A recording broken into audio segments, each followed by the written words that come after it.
YouTube, what is good? We are about to go ship out some orders, go take some stuff to consignment that's sold, take this thing back to Walmart real quick. Yeah, it was an accidental purchase. So we about to go get that done to get back with y'all after we get that done. I might even show y'all a little bit more of the process because I have not been doing that in the past. So yeah, I think I'm gonna show y'all a little more of the process of like shipping out the orders and kind of even going into the store. So yeah, let's do it.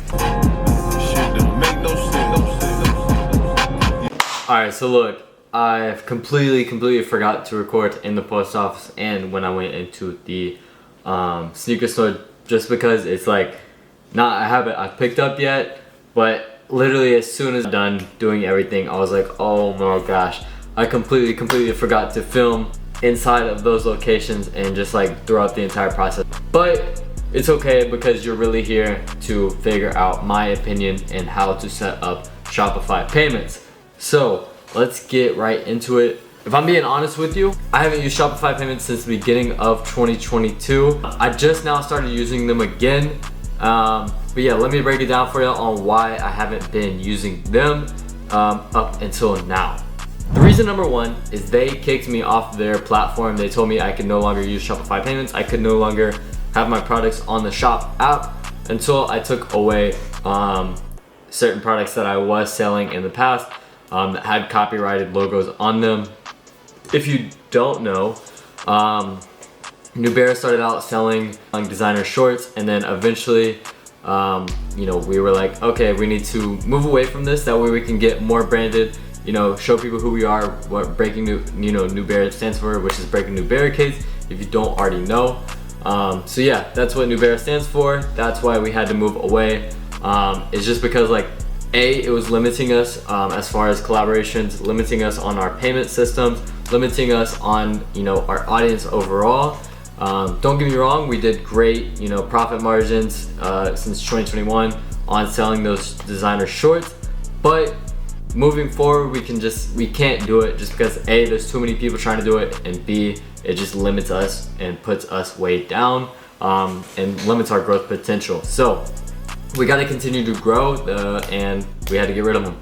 But getting back into Shopify payments, another reason why I don't like them is when I did use them before, they were holding my payments. They were holding them, I believe it was like 30 days, because like we were getting so many orders with those shorts. We were getting, you know, almost $10,000 a month towards the beginning, and they were like, whoa, where's all this money coming from? Where's, you know, this traffic coming from? They didn't like it. They were suspicious, so they put our payments on hold. You know, no matter what kind of proof I try to send to them, they did not care. So they held those payments up and we weren't able to ship out the orders. So that is my kind of reasonings behind it. And even with PayPal was holding my payments hostage for a good 30 days or so until we did provide all the documents, and then they were completely cool. They let it all go. Same with Shopify payments. After that 30-day, you know, window period of your first like big orders or whatever, they kind of let your payments release and stop holding them down, and they start paying you out every single day, every other day, whatever, you know, you choose on their platform whenever you're trying to get paid out. But yeah, that's kind of my reason on why I don't like it. Let's get into the pros. So the reason I do like Shopify payments is just because you're not paying as much in credit card fees. Like, for example, if you use a different credit card or like processing system, you're paying Shopify and you're paying the processing system. Whereas if you just use Shopify payments, you're only paying what the Shopify payment plan is.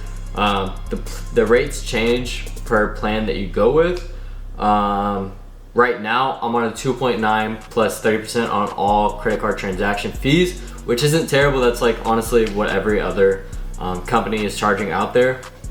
I was just paying on top of the Shopify, you know, I think they were charging like maybe 2.9% and then plus whatever else the Stripe was charging me, because I was using Stripe before and I had to switch over back to Shopify payments because A, it's a lot cheaper, and B, we got rid of all the products, so there's no reason not to switch back over. But don't get me wrong, Stripe is a great alternative. If you are looking for another alternative other than Shopify Payments, I would definitely go with Stripe. That is the way to go. But let me get into the computer and show y'all exactly how to do this. You're going to go to the settings. You're gonna go to your settings, then you're gonna come down to payments. Once you get to your payments, you're going to click, I think it should just like kind of get all this set up, but you can like put together all. Honestly, the setup process is super simple. I believe it kind of walks you through it, but you literally just put in all the cards that you want to use. If you want to have Shopify payment installments, which is like basically where people can pay over time with certain payment amounts over time, which I'm honestly using just because it's a great way to get people to finish their checkout instead of leaving your site just because they can't afford it at the moment.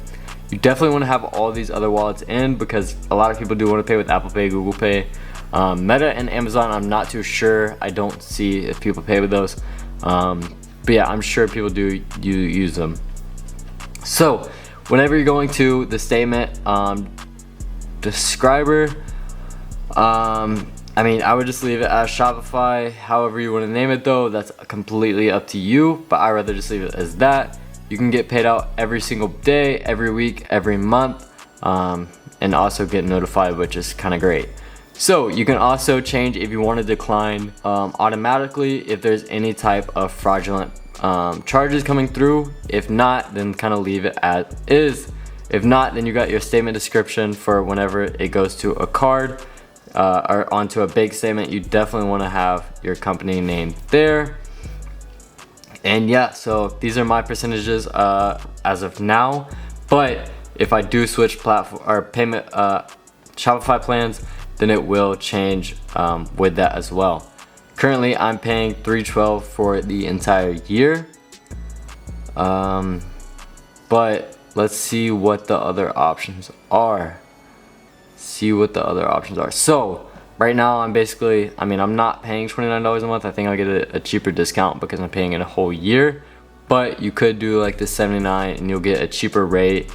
But it really just depends on, how much more business you're doing. If you need these other features. Currently, I'm not even using like the Shopify shipping. I just use another shipping method. So there's no reason for me to change that. Like all the differences are literally right here, and they're all just the percentages that you pay in credit card fees, along with the staff availability, locations, point of sale, professional reports, advanced report builder, international pricing, duties and export, blah blah. But yeah, so all of those features just change with the plan that you go with. So it does not make sense for us to switch over yet. But yeah, setting up Shopify payments is super simple. I would definitely recommend it to anyone that is just now starting out. And like I said, if you have, if you're expecting to get 10,000 orders and you can't hold out for $10,000 in orders at the start of your business, or even just like 5,000 maybe, I don't really know what their limitation threshold is, where they do start limiting. But if you can hold it out for like a good 30 days, or just, kind of try to work it out with them, I would definitely recommend it. If you can't, I would try to use Stripe. I would get that set up immediately. That way you can start using Stripe and you can start getting your payouts next day, same day, whatever the case may be. Also, make sure you do have PayPal set up, because a lot of people do use PayPal still. They do like prefer PayPal just because it's trusted on the buyer's protection, which I completely understand if you do use PayPal. If not, then you may not know like the security of using PayPal as a buyer. On the seller side, yes, you are kind of getting screwed over, but it's worth it just because it does lead that customer to a converting customer rather than leaving your site because they can't trust you. But yeah, that's all of my Shopify tips. If you got any questions about Shopify in general, send me a DM on Instagram or leave a comment down below. That way I can make another video explaining exactly whatever your question is. So yeah, leave a like, comment, subscribe, and I'll see you on the next one. Peace.